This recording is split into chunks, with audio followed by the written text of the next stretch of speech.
করি। ছেলেটা সুন্দর না? আমি দেখি কি করব? তোর জন্য ছেলে দেখেছি, তুই দেখবি না তাকে দেখবে? বল কেমন দেখতে, পছন্দ হয়েছে তোর? আমি এখন বিয়ে করবো না মা। তাই বললে হয়? সারা জীবন পড়ে এসছি, কতদিন থাকবে এভাবে? আমাদের খারাপ লাগে না? কিন্তু মা, আমি তো টনিকে ভালোবেসেছিলাম। তোর মতো বয়সে আমিও একজনকে ভালোবাসতাম। মা, শোন মা, মাঝে মাঝে ভবিষ্যতের কথা ভেবে অনেক কিছু ত্যাগ করতে হয়। এই ছেলেটা আমেরিকা চাকরি করে, বিয়ের পরে তোকেও সঙ্গে করে নিয়ে যাবে। একটা চিঠি আছে।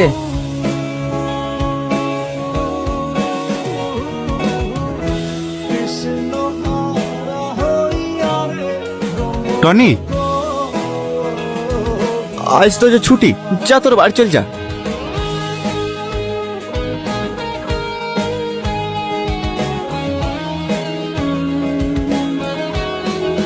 রান্না কেমন লাগছে মা? খুব সুন্দর। খাও মা। জানো মা, আজকে সালমান বিয়ে হলো। হ্যাঁ? না না মা, আমার কোনো কষ্ট হয়েছে না। দেখো আমি হাসছি। একটু কচু শাকটা খেয়ে দেখো মা। ভালো না? ভালো। আমি খুব খারাপ, তাই না? কোনো কাজের না, না ভালো স্বামী হতে পারলাম, না ভালো ছেলে। কি বলছিস এসব? তুমি দেখো না মা, এত বছর পড়াশোনা করি একটা চাকরি জোগাতে পারলাম না। তোমাকে শুধু স্বপ্নই দেখি গেলাম, কোনোদিন বাস্তবে দেখাতে পারলাম না।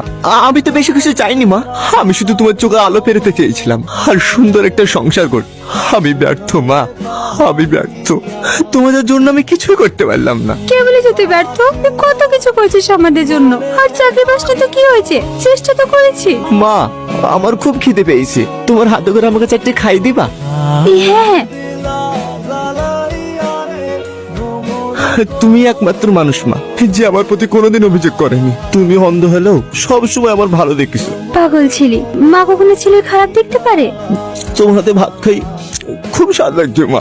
জীবনে খারাপ সময় সবার আসে, তাই বলে এভাবে দুঃখ করলে হবে? খারাপ সময় আর ভুল মানুষ সব সময় শিক্ষা দিয়ে যায়। দেখবি আস্তে আস্তে সব ঠিক ঠিক হয়ে যাবে। বুক জ্বালা করছে মা?